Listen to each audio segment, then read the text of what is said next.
Yeah, but once in a while, people are like, aren't you worried about them coming after us? I'm like, no, it's all That's right. really cool. No, I thought Yeah. some people would, every 20 shows, Yeah, there's got to be one guy after a show that says, maybe. Yeah, maybe. Probably that. Usually, though, if I get walkouts, it's because I'm too dirty. It's usually that. How often do you get walkouts? I don't know. Sometimes you remember people are like, they're not even angry. They're just like, this is just not for me. This is like a lot more fucks. I thought they go in thinking probably 1 to 0 fucks. And then once 4 minutes goes into the opener, they're already like, oh my gosh. who's the person you've ever seen the most walkouts on? Most walkouts. Dice would get a lot Where, at the store? at the store.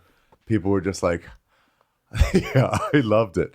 He loved it. He said he got walkouts in his Vegas shows. People like it's only for him, you know? He's not like popping in. People are still like, I didn't know it'd be like this. I think you got to get a couple walkouts or you're not doing your job. A couple. You can't be for everybody, you know? I had a lady say something to me in Chicago Yeah, it's the best. about a joke I say about fucking, what's her name, Rose McGowan. Yeah. She goes, that's not an appropriate joke. I said, hey, we're living in appropriate times. You know, I'm done with, that bothered me last week. The thing about that kid with Silent Night. Not that it bothered me, it didn't bother me or anger me. It just bothers me about the future comics now and what they're thinking and what's being said to them and how that's really going to change the face of comedy of people who just really want to go up there and say something. Yeah. Today in LA Times came out that circulated on Twitter and Facebook. I retweeted it. What? And they spoke about the Comedy Store. And Doug, let me tell you something. And Ari knows. On Sunday nights, I had intensive talks with Mitzi Shaw. I used to have intensive talks. Yeah. Yeah. 2 minutes at a time. And it was horrible because there was a comic on stage. But she'd talk to me. And she'd tell me, I got this guy coming up there with fluff. She called it like fluff or something. She didn't like it. She wanted you to be yourself. Yeah. She wanted you to say whatever the fuck you wanted to say. Nothing was taboo up there. I mean, I remember watching Kennison the first time and going, wow, when he does that joke about the fucking people that live out in the sand. And he's like, we're humanitarians. We try to help you. Why don't you go somewhere where shit grows? You're in the fucking desert. You don't know what I'm talking about? Oh, he does something that is just, even I was like, wow. That's what she wants. Mitzi Shaw wanted ruckus. Mitzi Shaw wanted Yeah, she liked ruckus, for sure. Mitzi Shaw wanted you to create ruckus. If you watch Kennison like that, you've never seen that about the sand once you grow. Once or what? Go ahead, Lee. We're going to get pulled off, I think. Who gives a fuck? It's on Vimeo about the sand. Something about doesn't grow here, that we're giving them a lot of aid. Who? Oh, it's Kennison. Kennison. Oh, yeah. I got an idea. Go to where the fucking sand... Yeah. Do you want to play it? Don't go where the sand is. All that shit. Yeah. That's, to me, that was the most taboo shit I ever fucking heard. Yeah. That and Richard Pryor, was it something I said that the nigga's crazy? Really? The craziest shit I've ever heard. Jesus on the railroad death pole, when he told Jesus not to go down there messing with them Jews without no money. I heard that in 72 or 71. I was a kid. I almost died. Don't go. He goes, I met Jesus down on the railroad death pole. I told that motherfucker, don't go down there messing with those Jews without no money. That's a fucking funny fucking joke. So, like, how do you, I guess maybe it doesn't matter, but so if that works at the store, there's a lot of clubs where they're gonna freak out if you say stuff like You that. want me to tell you something? No, they're not. Because what Mitzi Shaw wanted from you was to keep working on that bit.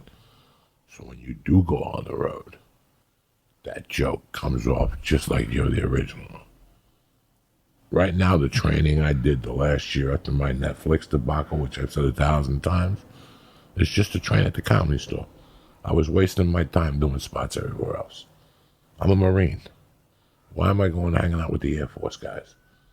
I'm a fucking Marine. Why am I going over to this club and hanging out with fucking Army fucking whatever? They're medics. I was raised to be a killer. Mitzi Shore created killers. That was what she wanted. Look at her resume. When you watch those Rodney tapes, they were all her killers. They were handcrafted killers. That's what she wanted you to be. That's why whenever people are in a bind, they go to the comedy store. You want to find fucking talent to do a project, you go to that fucking comedy store. Yeah. There's a chick, there's an old man, a young guy, a Chinese guy, a black guy. There's everything you need rolled up in one fucking stop. You know, and that's what, after the Netflix thing, I was like, I'm wasting my time with all this bullshit. Nobody wants to hear Joey Diaz talking about his daughter. Yeah, here or there. But nobody, that's not what I'm about. What do you mean? It's not what I'm about. Oh, yeah. If I am going to talk about my daughter, it's something in that, you know, the world we live in today, how I'm raising in the world we live in. I don't give a fuck about what they're telling me to raise. I'm telling you how to raise a fucking kid so they're better than everybody else, because nobody else is raising their kids with that kind of integrity. I see kids losing their minds all the fucking time. I'm around them more now more than ever. I'm like, wow, who the fuck's raising this kid? A nanny. Yeah. So I see the fucking whatever, you know? But I don't,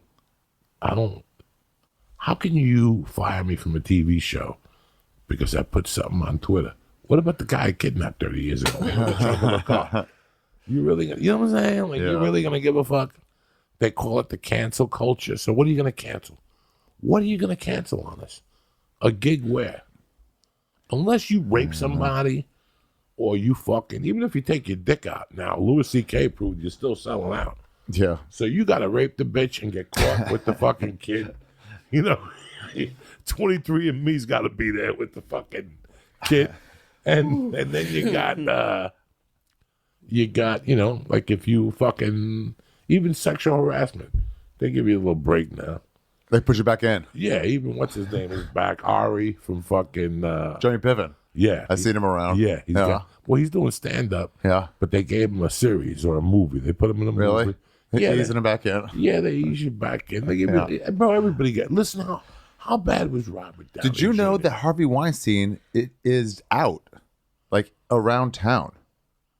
We knew somebody who was a waitress, and he came in, and she was like, none of the waitresses was like, "Hey, we don't really want to serve him," and they were like, "You have to."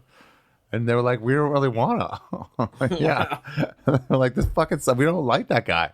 So, but he's just out, going out. Well, what's he going to do? Well, I guess. Yeah. I always thought he was like gone and done. No, he's in New York, right? I guess so. Yeah, he's in New York. He's in Safe Haven. Yeah. He goes to a temple once a week. Can you imagine if you were sitting at one of those like communal tables? When you go out at one of those small places and you have to just sit next to other people, and then Harvey Weinstein is right next to you. Can you imagine, like, hey, what's going After on? about 10 minutes, who sucked your dick the best? Oh my god! What's the best blowjob you got in Hollywood?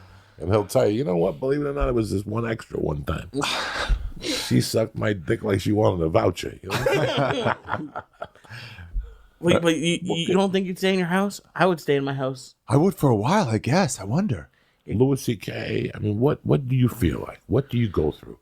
How long can you stay at the house with the... I get fidgety after like a couple days. With the maybe 3 or 4. Yeah, I get 3 or 4 days. I'd be like, now, let me give you another side of that. Let me tell you, for a month after I got out of fucking county jail. Yeah? What? Or prison, you feel like shit. You go to the supermarket, the chick knows you were in jail. You go to the gas station, the fucking guy knows you're in jail. In your mind.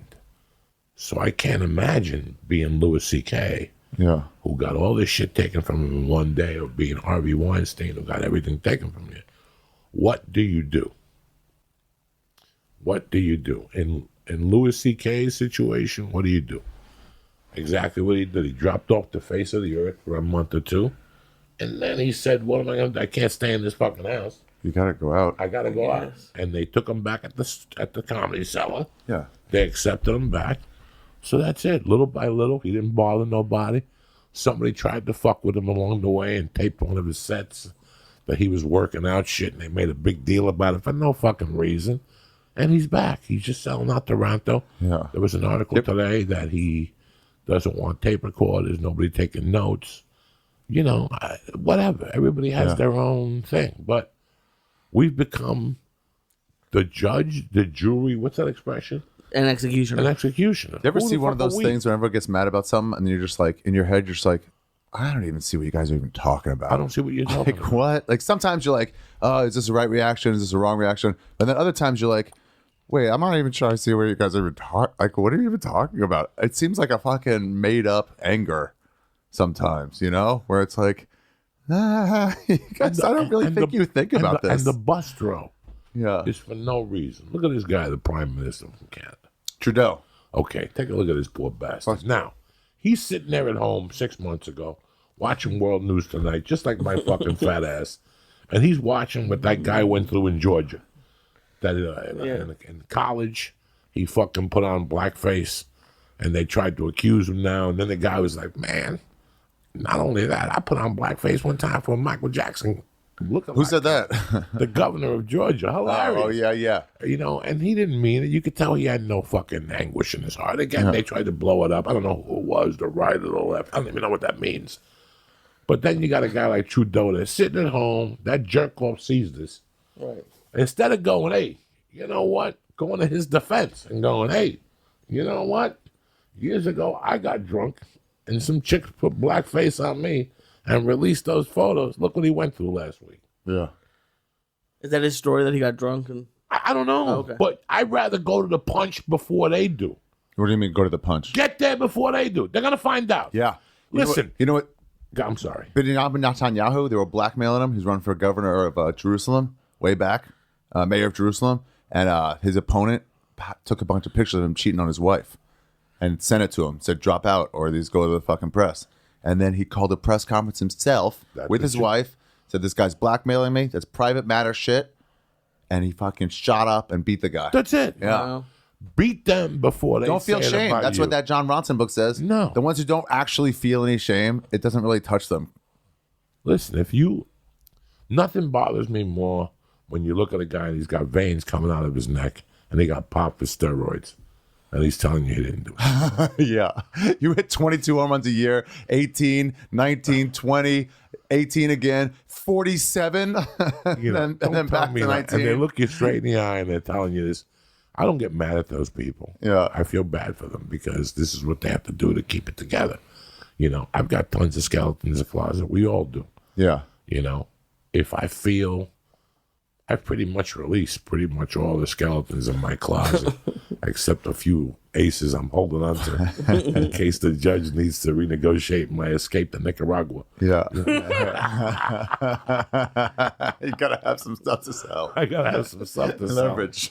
Well, I mean, because like your question is why not just come out with it? Like I see if I'm Trudeau and I see how angry everyone's getting, I'm like, fuck. I bet I forgot about it though. I bet he could be like, yeah, that's bullshit. You guys shouldn't wear blackface. And they're like, what about you? It's like, no, I never do that. And they're like, remember this? And he'd be like, oh yeah, that's right. I think everybody's got some of those things. So you're like, whatever. It wasn't a big deal. Nobody made a big deal of it at the time. And then he was like, he forgot about it because it was so inconsequential. It wasn't like he was at a Klan rally doing it. He was doing it out in public where no one thought it was a bad thing. What killed me about the thing with Saturday Night Live was that the guy said that he went back to episode 114 and the guy had said something. Right. So either when the guy got put on Saturday Night Live, he had listened to all his stuff, or he was somebody who put on that podcast, said, fuck, I'm offended. A week later, the poor kid gets put on Saturday Night Live and he raises his hands. Do you think it was that, or do you think it's someone like, okay, these are the people who got SNL. Let me get one. Something. Yeah, the fastest way to a good story is to just get somebody. So, but what did you do? Did you listen to every fucking? Yeah, podcast? you went quickly. Here's why I know, because he stopped. I mean, yeah, he could have gotten way worse stuff when it was like, I'm sure, when it was like, oh, he said this. It was like, well, I found something quickly. Go. It's like you're just rushing to try to hurt somebody. It's not your thing. It's not for you. Don't listen to it. It's obviously not for you. Just don't listen to it. You're only coming here to be angry. What the fuck is wrong with you? It's like, don't listen to it. Just don't come. They always get on comedy. It's in fucking 80-seat basements. just don't come here. It's the smallest amount of people actually watching.